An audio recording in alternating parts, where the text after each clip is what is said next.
ఇంటికి చుట్టాలు వస్తే ఎంత హ్యాపీ అయితే తెలుసు కదండి. మా పిల్లలైతే మరెన్నో ఎవరైనా వచ్చారు అంటే వాళ్ళు చాలా హ్యాపీ అయిపోతారండి. వాళ్ళు హ్యాపీ అయిపోతే నేను ఎంత కష్టమైనా సరే వాళ్ళ కోసం ఇంకా ఇంకా చెయ్యాలి అనిపిస్తుంటుంది అనమాట.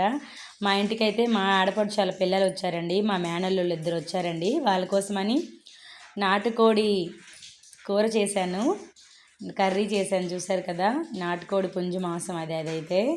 నెక్స్ట్ చికెన్ బిర్యానీ కూడా చేశానండి. చికెన్ బిర్యానీ కొంచెం చేశాను, సింపుల్గానే చేశాను, నార్మల్ రైస్తోనే చేశానండి.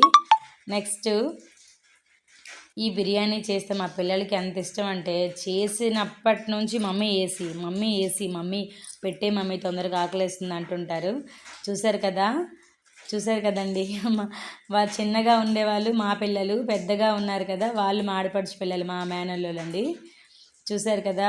మా పిల్లలు అయితే ఎంత హ్యాపీ అంటే వాళ్ళ ఆనందంకి అవధులే ఉండవండి అసలు. మా బావాలు వచ్చారని చెప్పేసి చాలా హ్యాపీ అయిపోతుంటారు. మా మేనల్లోళ్ళు అయితే వీడియో తీస్తుంటే వాళ్ళు చాలా మొహమాట పడిపోతున్నారు, సిగ్గైపోతున్నారు. చూసారు కదా. ఇదండి, చుట్టాలు వస్తే ఇంటికి ఎంత హ్యాపీ ఉంటుందంటే చెప్పలేనండి. నేనైతే చాలా చాలా హ్యాపీగా ఉంటుంది. ఓకే ఫ్రెండ్స్, ఈ వీడియో నచ్చితే సబ్స్క్రైబ్ చేయండి, లైక్ చేయండి. Thank you friends.